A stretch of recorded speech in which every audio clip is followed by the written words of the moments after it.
What's good? What's good? What's good? It is Monday evening here in the House of Contrama. I am your host, King Contrama, the man of madness, the curator of chaos. Don't start trouble in my house. It is Mental Health Monday, and today's subject is actually a complex subject. It is quite complex, and the reason why that is because the subject is help. And what does it look like? Many of us go out into the world looking for help for our problems, but we aren't quite sure what we're going to do in order to solve them. Well, I hope that my perspective today will grant you some reprieve from what you've been dealing with. However, it's going to take a lot of personal accountability, okay? Before we begin, I must implore that everyone understands I am not a therapist. I am not a counselor. I am not a doctor. I am someone who simply wants everyone to do better. You don't need a book to want that, okay? You don't need a degree to want those around you to be better. I don't expect you to trust my word. I expect you to test my word. Test my word, and if it doesn't work, then don't listen. And I say this with no feelings of harbored anger or rejection, because today's subject is about help and what does it look like. If I am of no service toward you or your perspective, then I'm no different than a brick wall. And that's okay. Ultimately, I may not have the answers that you seek. But now that we have that understanding, we're going to keep this classy, we're going to keep this clean, and we're going to get right into it. What's good, y'all? How y'all feeling? Of course, it's Murray, King Contrama. And listening to the wife, I've learned a very valuable lesson, right? I've learned a very valuable lesson. Always create a lesson plan. It makes the job significantly easier.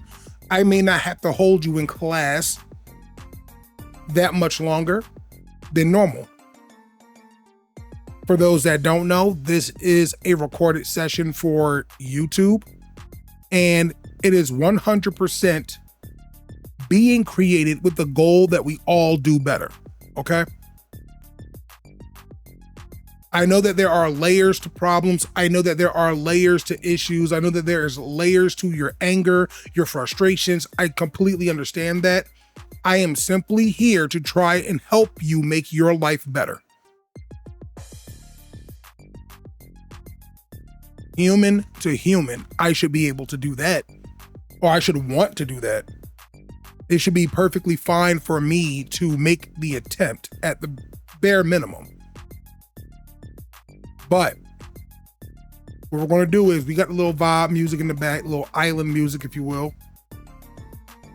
Like I said before, we're going to keep this clean, keep it classy, right? I'm not going to be profane during these sessions. I am not going to be, how can I say? I'm not going to give you the message in any way other than intelligently. A lot of messages get lost in the glamour, the ooh, the ah, the drama of what's being said rather than the actual weight of the message that is being stated, right? Get away from the drama. For 30 minutes, an hour, just get away from it, okay? I understand fully that it is very hard to let go of those things that just make your blood boil, give you that adrenaline rush. And that's exactly why we're here now. no heat, no judgment. This is my lesson plan for today. It's also a bit of an itemized script in a way, all right? The reason why that is because I want to make sure that what I want to say gets through first. It's like if I walk into your room and I see it's in shambles because you refuse to clean it up, fold your clothes, do anything of that nature at all. You get upset because I looked at the conditions you put yourself in. Why are you mad with me? Because you refuse to see that there's a problem. And that problem is a direct representation of your mindset. Someone has to be the adult. I cannot be the adult for an adult. I can't explain to you why it's so imperative that you do this thing. No. What we're going to do is we're going to take our time and listen.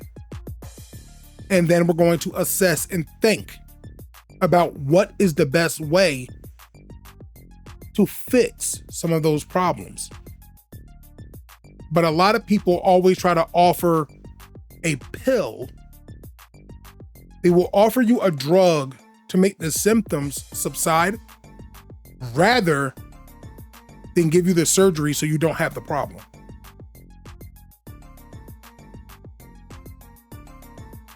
Yeah, there's a lot to process, but follow me. This is my thesis, right? As the world turns, we get older and life becomes more expensive to live, be it through financial inclines, health declines, and mental chaos. To lose track of yourself is to lose the potential of a happy ending that cannot be found in a massage parlor. It's only a joke to lighten the mood for this subject. Help. What does it look like? The issue people find with help is they expect it to lead to results that are exponentially better than the situation they are in. What does that mean? If you need help with finances, you want help that makes you a millionaire overnight. If you want to lose weight, you want help that will make you cosmetically pleasing within a week. If you want help with social awkwardness, you want to be the life of every party in minutes. Help is not an elevator. I'm going to repeat that again. Help is not an elevator. It is a set of stairs for a sore ankle and a hurting back. Every step toward the healing you seek will wear on your patience, your understanding, and your willingness to compete for a better you. Today's item list. Number 1, how do we find the help we need? We must properly assess what our problem is. We must properly assess what our problem is. There is an old adage that speaks to this question. Your eyes are bigger than your stomach. It typically applies to gluttony, but this can also be applied to how we see our problems. It is very easy to claim you are dying of hunger, eyes wide. It is very easy to claim you are dying of hunger, eyes wide, because you didn't eat in the last 2 hours after having eaten a 3-course meal for breakfast, stomach.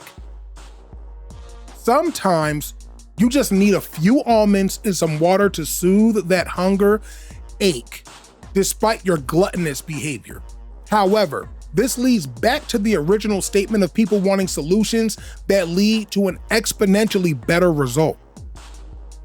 It is our nature to cover gaps we believe are as great as the Grand Canyon when the problem is only the size of a pothole. And if a pothole could destroy your tires, what can driving a car into the Grand Canyon do? Attacking the symptom is not attacking the cause, and maximizing the symptom only turned it into a condition that has no solution. Step 1. What do I think my problem is? Step 2. What is my actual problem? Step 3. Are the actions I take preventing the problem? Step 4. If they are making the problem worse, should I continue these actions?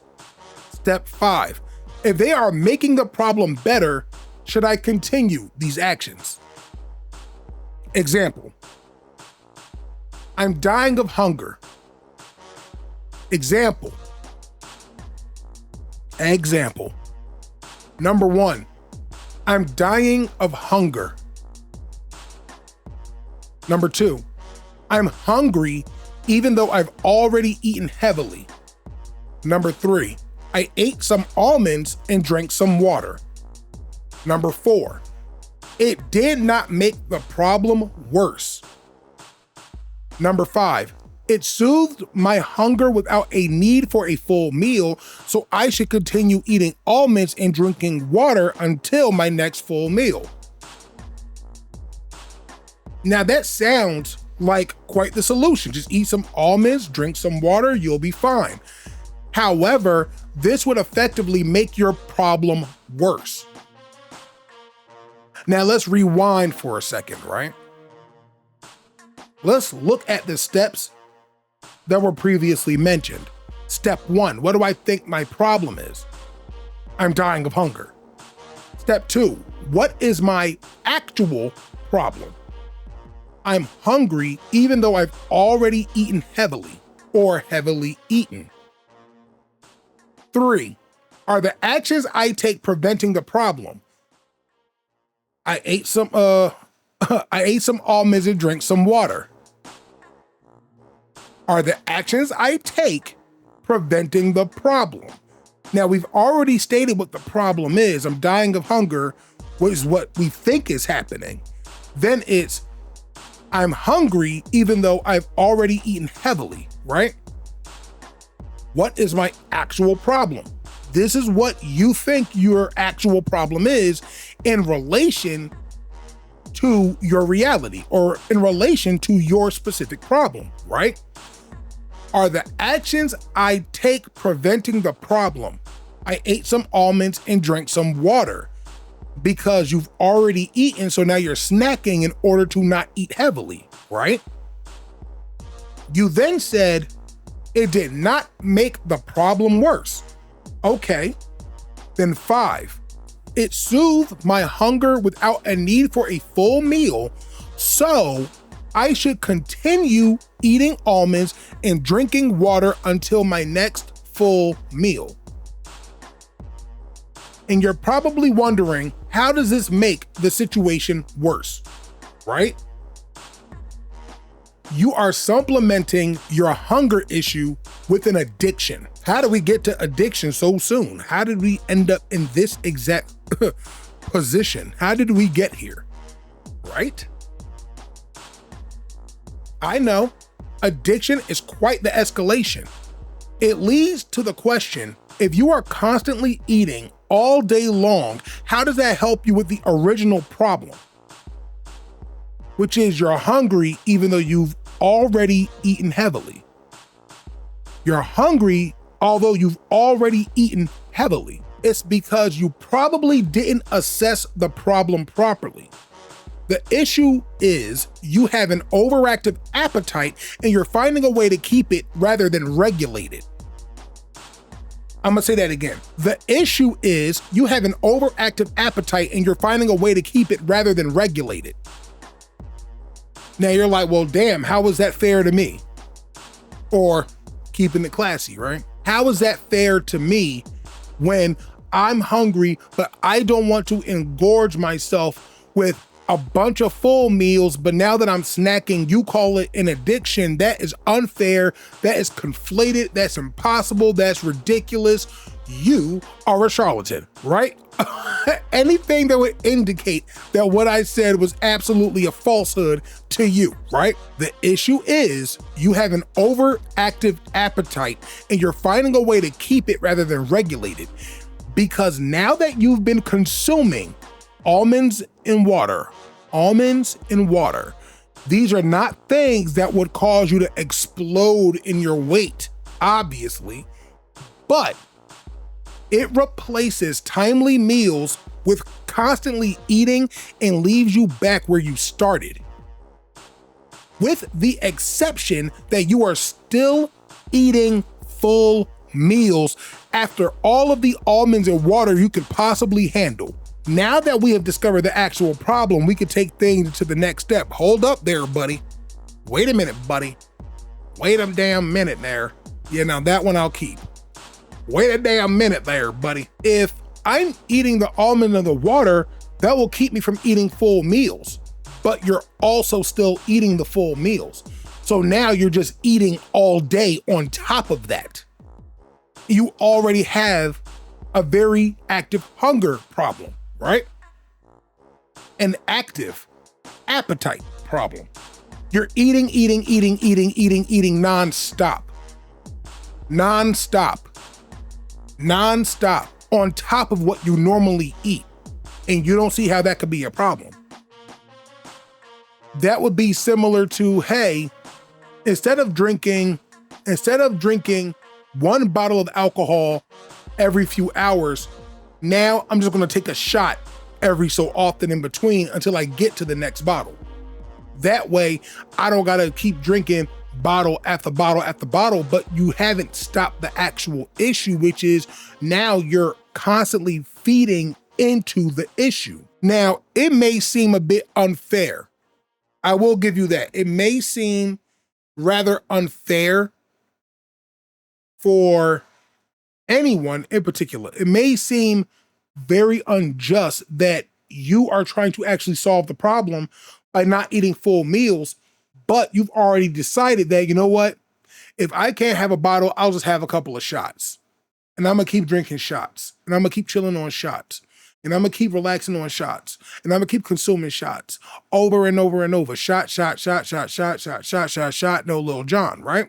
You go through all of these phases of constantly consuming and you don't see how that would supplement the problem.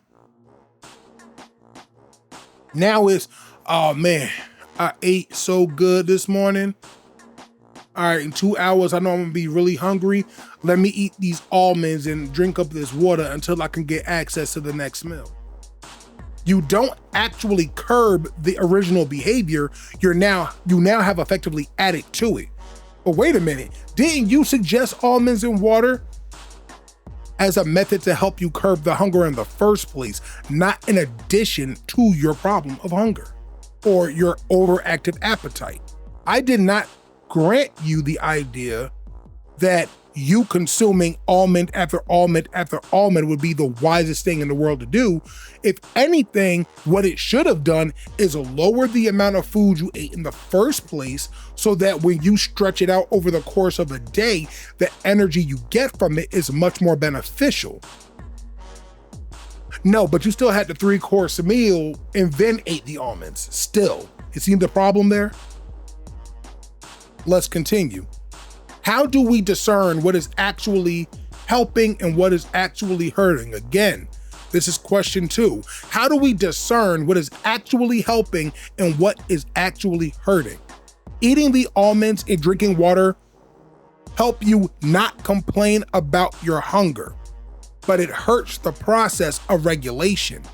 To discern, you must ask another series of questions. Question 1. Why do I still desire heavy meals even though I've been eating all day? Question 2, why can I not register what I've eaten as fulfilling? Question 3, when did this start? Yes, actions from your past can lead to things like this in your future. Question 4, is this for comfort or control? Question 5, is there a better alternative? These questions are complex for those living in the problem as the only possible reality. Listen, these questions are complex for those living in the problem as the only possible reality. But I want to focus on question 4. Is this for comfort or control? We oftentimes succumb to the decisions we make as a tool of comfort in an uncomfortable reality.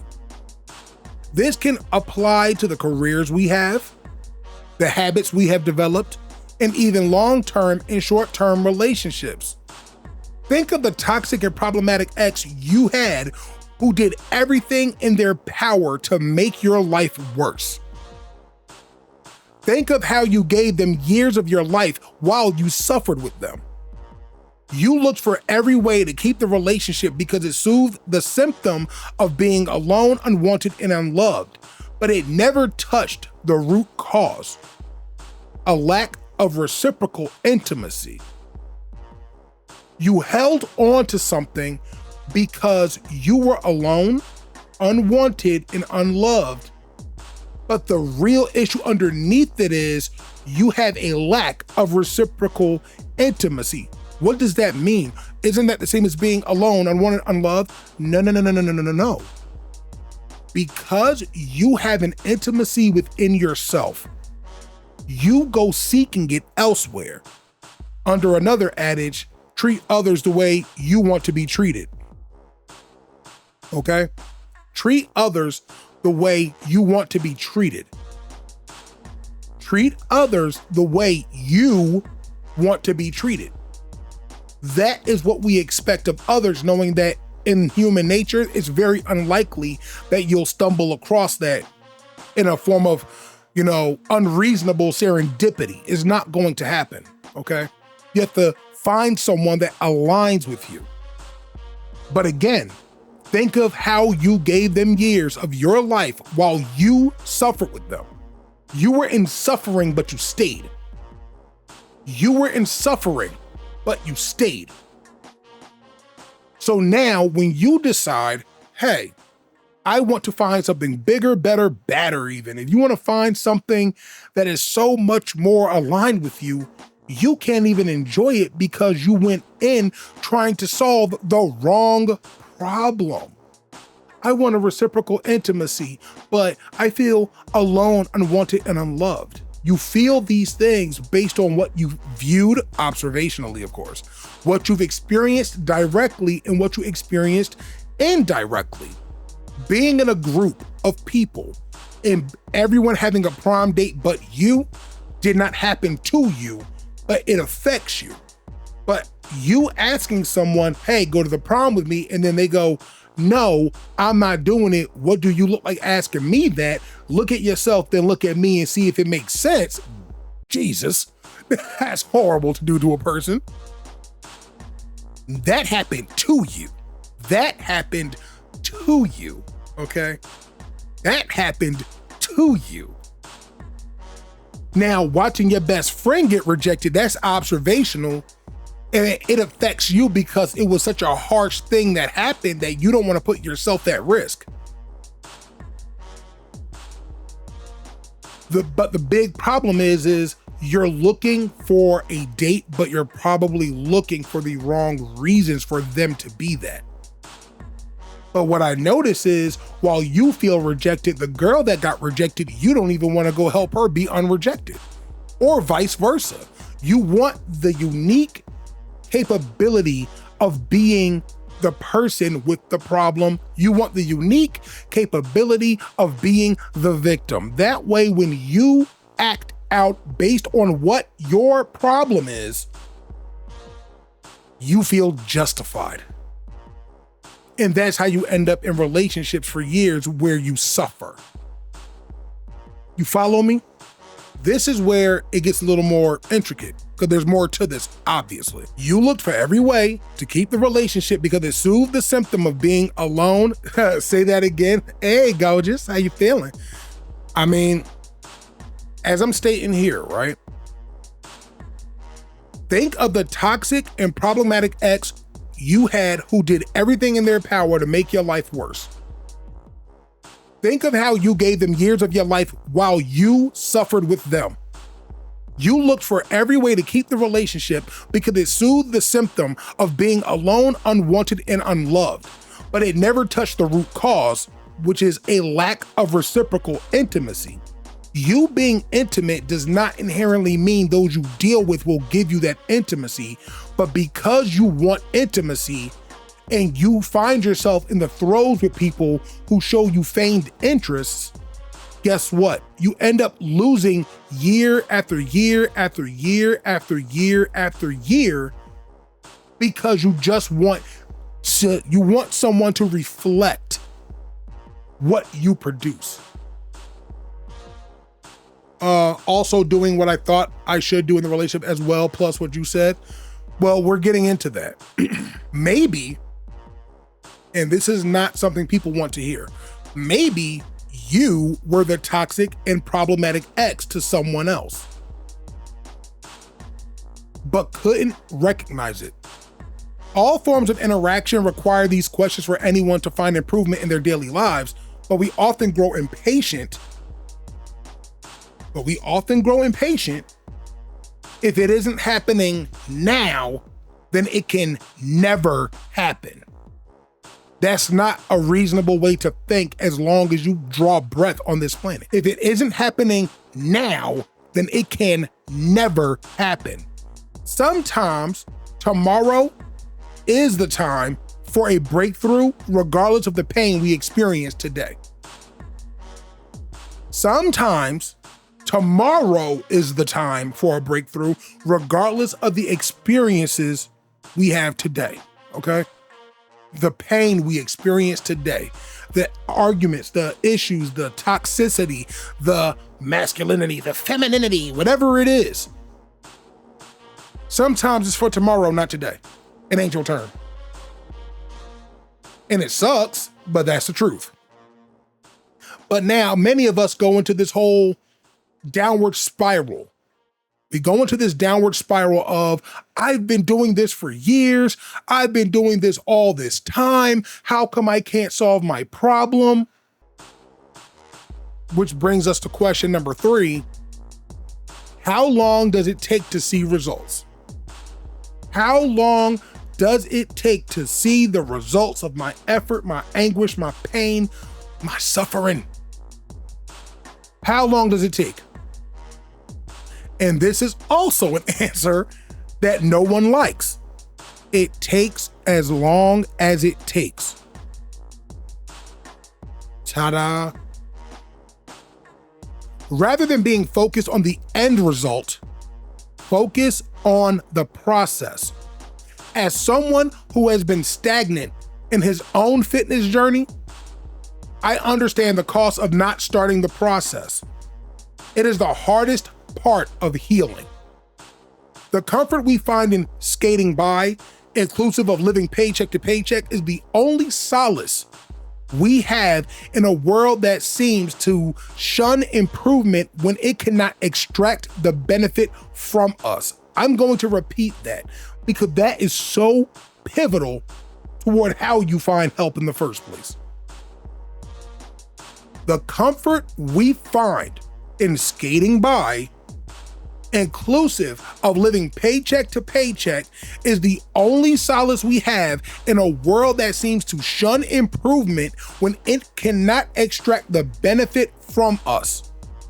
You have to operate in a manner that benefits you, and nothing is beneficial when you do nothing. It may take a year, 2 years, 10 years. You have to start today. You have to start today, okay? You don't get to start a year from now and then say, why am I not skinny? Maybe it's because you was eating Almond Joys for like a year straight. Maybe that would help. Maybe that is the reason. Does that ring any bells at all? Does that affect how you think? Nah, but I mean, I wanted to do the thing. Yeah, but you tried to supplement the Almond Joy by eating a salad in between each one. That's not how it works. And you eat several Almond Joys a damn day. That's what's going to happen to you. Sorry to say it like that, but that's true. You're going to constantly engorge yourself with BS, and then you're mad because your breath stink. That's what happens when you keep eating it. Wah, wah, ba, ba, da, ba. Like that, you signed up for that. And I am not innocent in these actions either. What did I just start with? As someone who has been stagnant in his own fitness journey, I was 568 pounds. I was 568 pounds. I'm currently 440, I think? Or no. I think I'm like 460 now. And that was because my eating had to change. I was already engorged on so much BS, and then I wasn't working because of me being disabled and everything. All of that added up into the result that I got of being so big that literally Dr. No was one knock on the door away from going, hey, you need to be less people. Like, there was a limit to this. I am not innocent of this. I'm human just like you are. I'm human just like anybody else who actually acts like one, but whatever. I am fair to the degree that I am also a victim of my own self-ignorance. Now I gotta go to the gym twice a week in order to maintain what little function I have in hopes of improvement, but let me not go on the 2 designated days. Guess what? I'm gonna start backtracking immediately. I have a specific level of diligence to follow in order for me to make things better for me. But if I don't do those things, what do I think will happen? Excessive amounts of failure, that's what.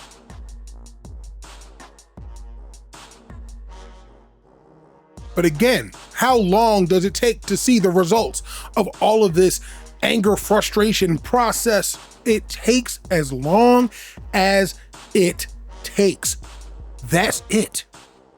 Again, it may take a year, it may take 2 years, 10 years. You have to start today. The results are not the goal, but the process. You must overcome the thoughts of fear and failure by starting. In training the process, it becomes a behavior you can't live without. Consistency will become your character and your results will show it. So I need to be here every Monday, ready to go. Every Thursday with boys when we do the House of Chaos. I need to show up every time I said I'm going to show up. I need to be in that gym every Tuesday and Thursday, and if an extra day gets added periodically, cool, whatever. I have to show up. I have to look at the person in the mirror and show up for them. Forget anyone else. If I can't show up for them, who am I to anyone else?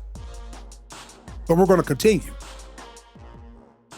It only works if you have properly assessed the problem. It only works if you have properly assessed the problem. It all starts with how you think. If you have given yourself negative behaviors for 10 years, nothing should make you believe these behaviors can be altered, whittled, and broken in a day. Give it time. It is all you have. It's all you have. Once time is gone, doesn't matter what your journey was or will be. Doesn't matter anymore. It's over. It's over. Give yourself the benefit of a better you today. That's all I'm asking. And this applies to anything. I started with food, but you can replace food with relationships, drugs, drinking, whatever it is that your vice is that is causing you extreme angst. Whatever that may be, it is available for you to. The problem is available to test your patience. The problem is here to test your patience, your diligence, your discipline. It's your problem. Why are you treating it like it's a friend? Kind of wild to do, right? I wouldn't do it. Not at this point. I owe myself some level of a life. I owe myself some semblance of a life. Some manner of life that can show the world that I respect me And I respect me correctly because I processed the actual problem and I assessed the problem properly. Question 4. What do we do when we get to our ideal point of progression after getting help? Another answer you may not like. We set another goal to strengthen our dedication to our process and align with others who wish to see a better version of us. If you are an alcoholic, you cannot aspire to be a liquor store owner. Now, mind you, we're speaking contextually here, right? If you're an alcoholic, it's probably not a good idea to be around liquor all day long because you won't have much to sell based on your own conditions or based on your own conditioning. Okay? You may not want to do that. If you are in relationships every 5 seconds, you cannot aspire to be a committed spouse. You have to be that diligent in your decision making. It is imperative. It's numero uno, top priority, whether you like it or not. I don't care. I do not care. You have to accept that part. You are not handing out 20 keys to your house and then expect person 21 to come into the house and be like, I feel safe. It's not happening. But the one thing they might do is they're gonna go in that house and they're gonna check those corners where you didn't, get an exterminator. They're going to check those closets to see if anybody's coat or shoes are still in there. They're gonna see what kind of bodies you left. They're gonna see what kind of bodies you left under the floorboards when you decided to let them into your house, giving them a key no different than the 20 before you. And then demanding that not only do they hold on to this key, but never change the lock. Are you insane? Are you insane? That is just, that right there is equivalent to eating almonds and water until you get to your next full meal. Okay? That's what that is equivalent to. And that's how silly a lot of us sound when we're trying to solve our problems. Don't like it? Take it up with the man in the mirror or the woman in the mirror. Take it up with whoever those people are. Okay? But let's continue. If you are allowing people to spend your time for their benefit while excluding you from the equation, you cannot aspire to be more than a welcome to your pain's home level of doormat. You become the place where people shake off their pain like a psoriasis patient with excessive dandruff, okay? Just, pal, enjoy that pain for you. Just Salt Bae that pain on in there, okay? You cannot allow yourself to see anything greater than the moment that you're in if you choose to continue the behaviors that got you here. It's not going to happen. And just to make sure that those who are slightly less able to keep up with specific vocabulary points or certain vernacular that I choose to use, I'm going to spread this immediately, but very thinly so that we can understand what I'm talking about. There's no way you get to be anything remotely close to a streetwalker, a person of the night. You are not going to live that life for 20 years and expect that in year 21, somebody's going to look at you and be like, that's the ideal person. And I want to be clear here. Exceptions do not make the rule. Exceptions do not make the rule. They never did. Exceptions do not make the rule. I'm going to say it again. Exceptions do not make the rule.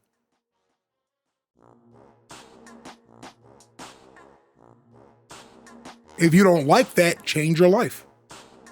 You're the one mad, not me. Exceptions do not make the rule. But I want to make sure that we're on the same page of understanding now that I've said that. We set another goal to strengthen our dedication to our process and align with others who wish to see a better version of us. Pause. But didn't you just say that a streetwalker could never aspire to be da da da da da da da da? Yeah. Well, what if they want to see a better version of us? You have to demand it of you first. That's the point.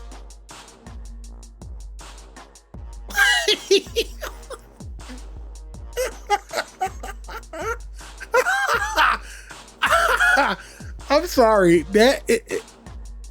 because I can just imagine the commentary that wraps itself around the unnecessary projection of problems they refuse to fix. It's your life. Fix it. What are we doing? It's yours. We set another goal to strengthen our dedication to our process and align with others who wish to see a better version of us. If you are an alcoholic, you cannot aspire to be a liquor store owner. If you are in relationships every 5 seconds, you cannot aspire to be a committed spouse. If you are allowing people to spend your time for their benefit, your time for their benefit, while excluding you from the equation, you cannot aspire to be more than a welcome to your pain's home level of doormat. If you can look at yourself and be proud of every decision you made, even if it's negative, this can be seen as unearned confidence and can lead you to destructive behaviors. It can undo all of the progress you believe you see and all of the dreams you claim you want brought to fruition. As I stated in my priority video, you must be mindful of the conditions in which you were cultivated. You cannot seek help from a dentist if you are looking to fix your car. You cannot seek help from your mechanic if you are looking to fix your mental state. You cannot seek help from an overeater if you are trying to find a diet plan that works for you. There are no shortcuts to healing, regardless of the amount of neosporin you choose to apply to your internal wounds. You need to hear that again? There are no shortcuts to healing, regardless of the amount of neosporin you choose to apply to your internal wounds. You must look at yourself and say, the help I need starts within. My body cannot stand without my mind intact. Standing in this regard refers to progression, not straightening your legs for a better view of your unwillingness to improve. Give yourself a chance. It's the best help you can ever find. If you need guidance, find those who are struggling as you are. Why would I do that? Let me finish the sentence. If you need guidance, find those who are struggling as you are, but have started their journey. That last part is the part that matters, okay? If you need guidance, find those who are struggling as you are, but have started their journey. They will understand you and push you to be a better you. How can I say that so factually? Well, if you say I have trouble going to the gym and I'm sitting next to you and be like, yeah, man, I wasn't going to the gym for a long time, but guess what? When I started going, I started feeling a little better. It wasn't a major change, but I can feel that energy flowing that I remember having when I was in my 20s.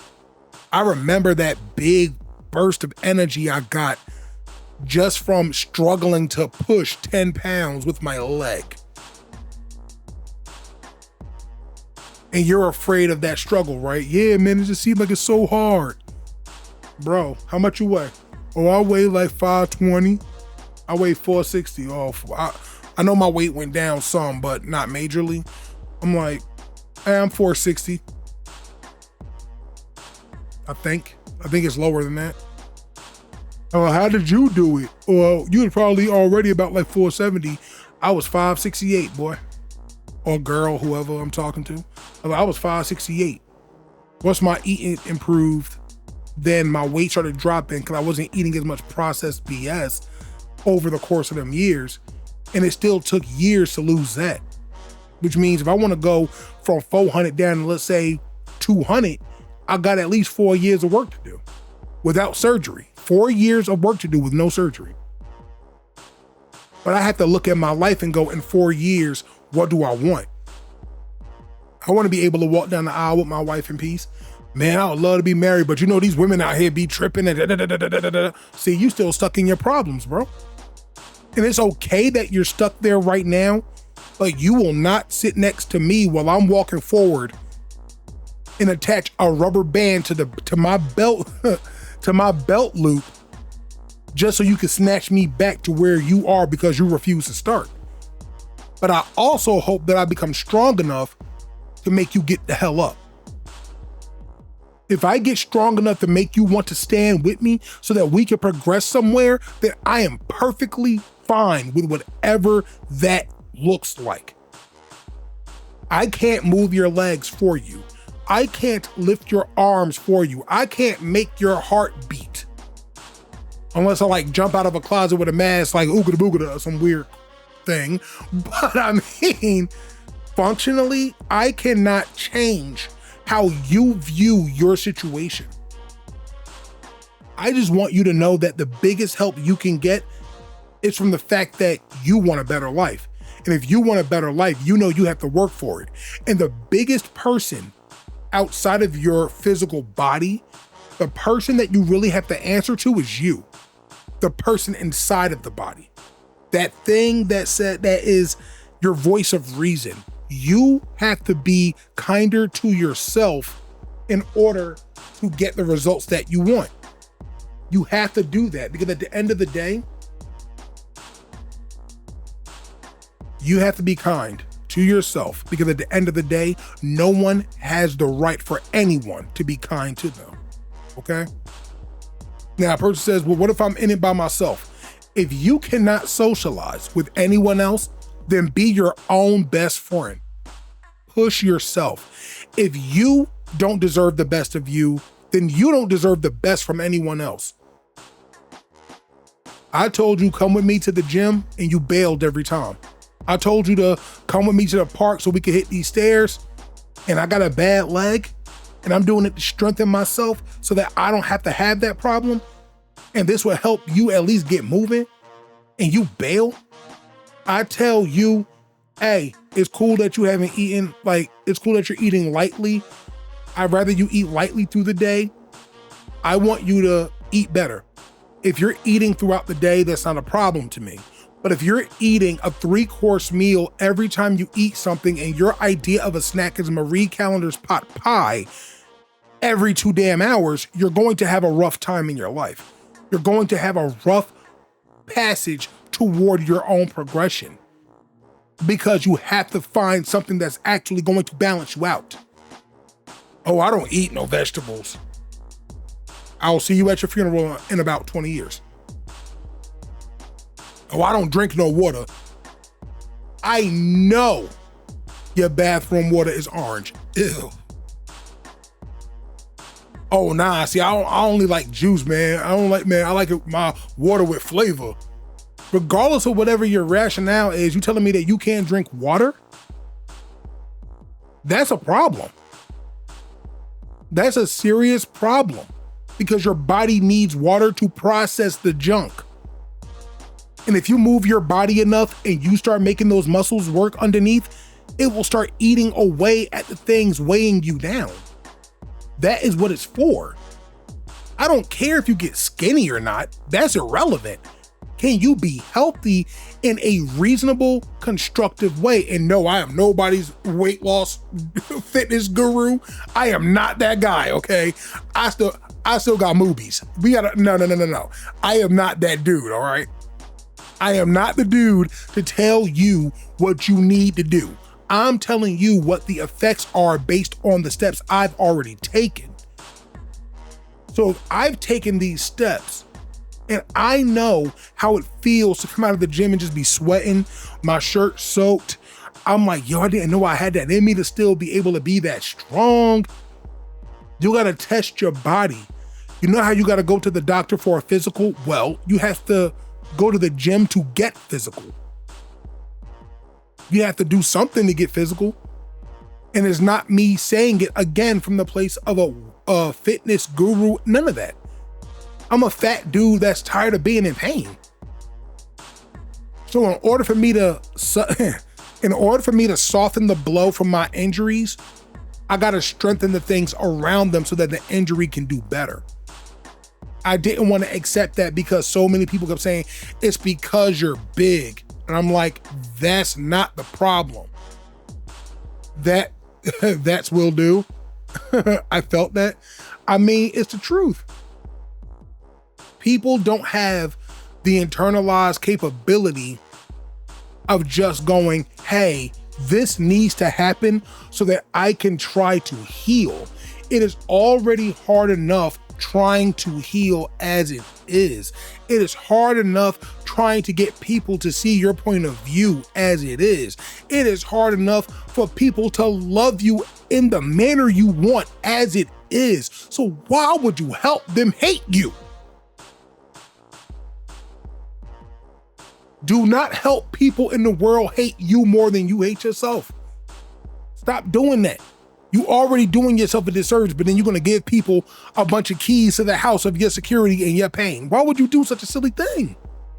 If I can sit here and look you in the eye and tell you what you gotta do, then I'm gonna do just that because it's necessary for us to make it out of here in one piece. Okay?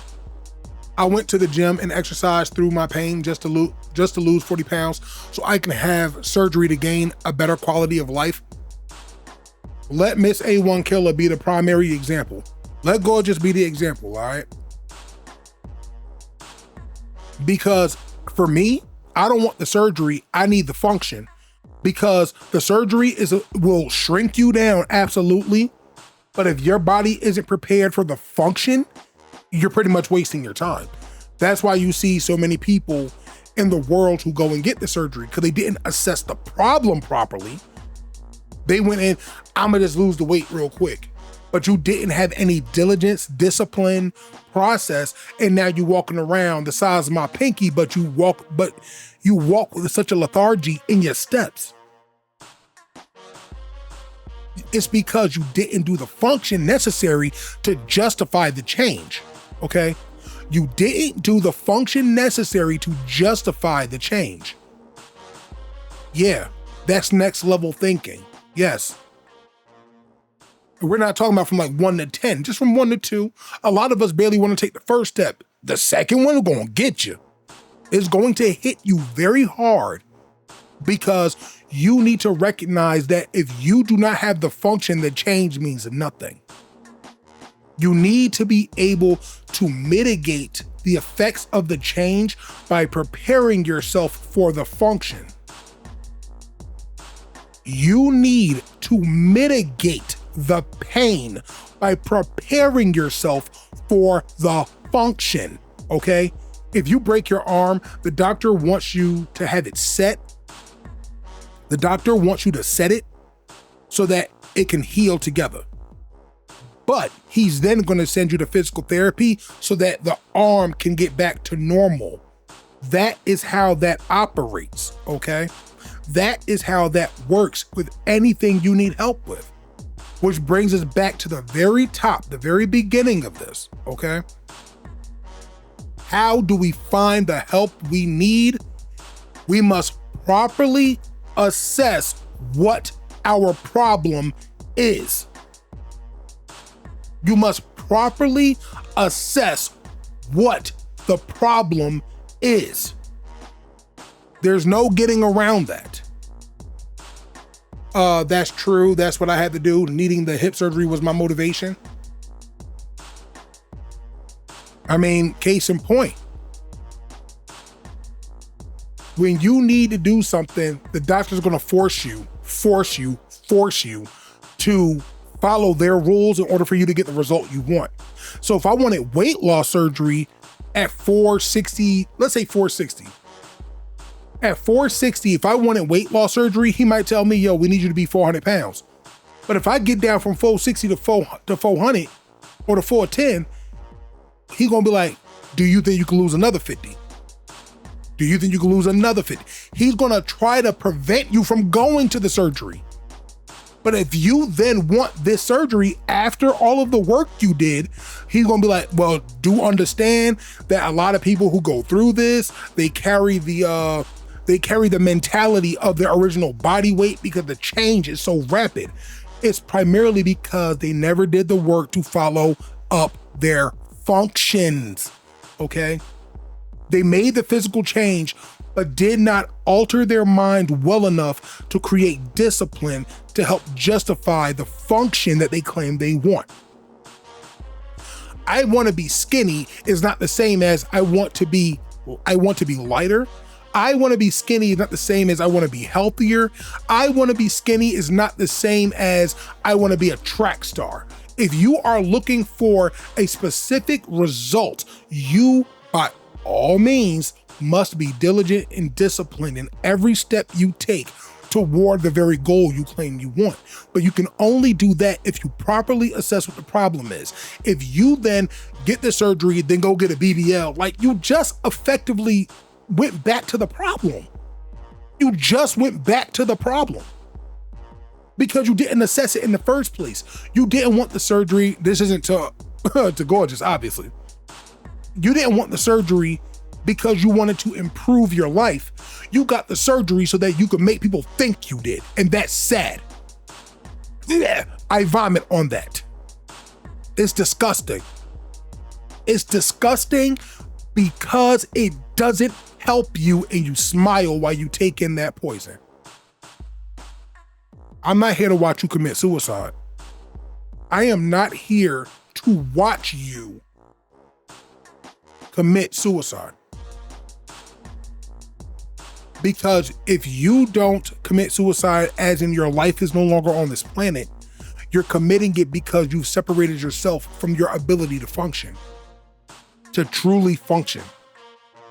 That means that you have so much more work to do, That means you have so much more work to do, and it's primarily wrapped around the idea that you refuse to understand why the function is as important as the fix. You can't be a drug addict and then demand that everybody around you sell drugs in order to supplement your issue. You can't be highly promiscuous and then demand that somebody sit down and commit to your promiscuity as normalcy. Polygamy my ass. If that is what you want to do, I personally do not care. But if you claim you want someone to treat you specifically as special, treat you as you matter, treat you like you are above all of these different problems, you must commit to the very function of those things. And I'm sorry, my heart can't be a shared space. My mind can't be a shared space because I'm the only one that can truly maintain them. I decide how it goes. And since I decide how it goes, it's that much more important that you deal with those who respect that. I'm not here to yuck no one's yum, but I am here to make the point that if you want a specific outcome, there are things you got to do. There are things you must do in order for you to reach those levels. Well, who are you to tell me what I can? I don't care what you do. I care about what you want. And the reason why is because what you want will be reflected in the things around you. What you want will be reflected in the things around you. What you want will be reflected in the things around you, okay? That also means your children, your friends, your family, even your husband, even your wife. I don't care what you want. No, correction. I don't care about what you do. I care about what you want. Because if you tell me you want something and I have an answer that can at least get you on the road to that, but you can't let go of what you want to do in order to get that, then that says it all for me. That says everything I need to know about you and your personal diligence. Which brings me to my final point for the night. I'm having a function problem in my back and my leg. I haven't worked out and I haven't exercised in years. I just started going to the gym. Just started. What do I look like complaining about my function and not exercising? And mind you, I've been to physical therapy several times, MRI, not showing no improvements, nothing.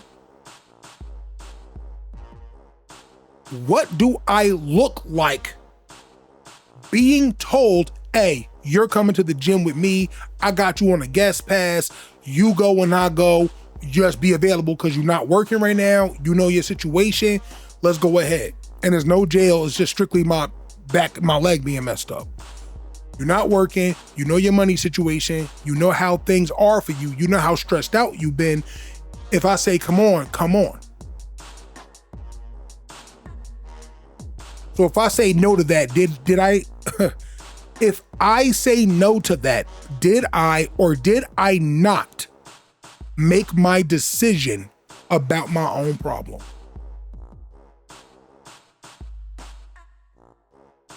If somebody said, hey, I'm gonna help you eat better, I'm gonna buy your groceries, I'm gonna meal prep for you, and you gotta eat it in these ways, and then you eat absolutely everything on the first day. Doesn't that say what you think about your problem?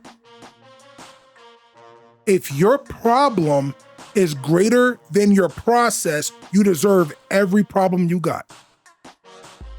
If your problem is greater than your willingness to begin a process, you deserve every problem you have. Every single one of them. No sympathy needed. No empathy required. Because you've made the decision when you were given an offer. And the offer only helped you. It didn't even help the person offering you. They may feel good about helping you, but do you feel good at all about letting yourself down? If you can look yourself in the mirror and say, I deserve a better life, then you better be ready to work for it. And if you're not ready to work for it, it's because you don't deserve a better life.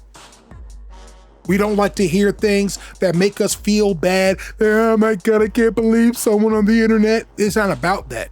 This is about actually wanting to see y'all be better than what y'all have been, okay?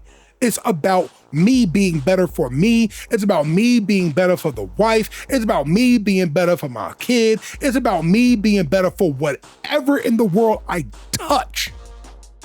Because no one wants to be around anyone that only lives in the home known as their problems.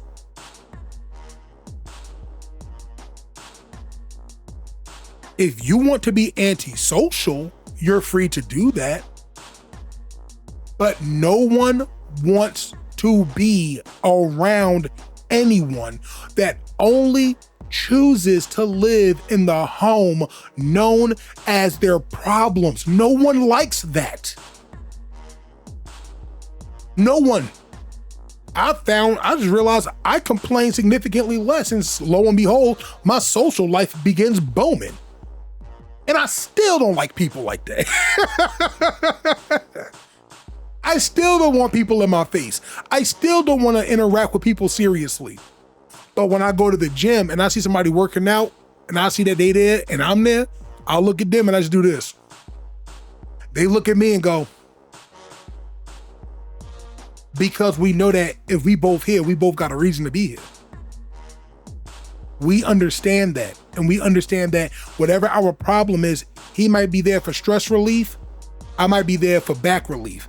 I might be there for function or, regaining function. Regardless of our reasons, we respect that we're both here and we move on.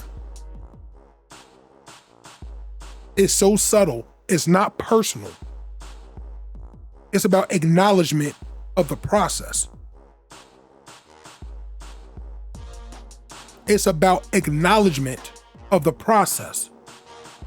Again, it is about acknowledgement of the process. That is what makes all of this worthwhile, is because we're willing to go through the process. And what kind of husband would I be if I don't do husband things? What kind of person would I be? What kind of man would I be if I'm not willing to do what it takes? Do I have limits? Yeah, we all do. So work within your limits. Work within your limits and do something, because it's literally all you have. And if you can't do that for you, then you don't deserve the best of anyone else. Thank you for coming to the Mental Health Monday for help. What does it look like? I'll be back next Monday, guaranteed, for another Mental Health Monday. I'll be doing a lesson plan this week. And as usual, I'm going to drop a bomb on you. I'm going to let you see it when it gets here, all right? Every Thursday, 10 p.m., the House of Chaos with me and Boys Be Hating, my lovely moderator, my lovely friend. Myself and Miss A1 Killer got to find something to do together, because I have currently I have Wednesdays, Sundays, and Saturdays wide open. So I'm willing to see what's going on there. But all in all, you have to start somewhere. So if you're not going to, even if you don't win, but I want to win, even if you don't win, the important part is to be able to function. Just function. Give yourself the highest chance to win. And you don't win by not playing the game. You don't win by not playing the game. The only time something like that is true is when we're talking about not using the needle, not using the bottle, not using the body, not using anything that will make us forget that we still have to do the work. That's the only time you get to win. When you don't play the game of self-sabotage and future failure. Y'all be easy.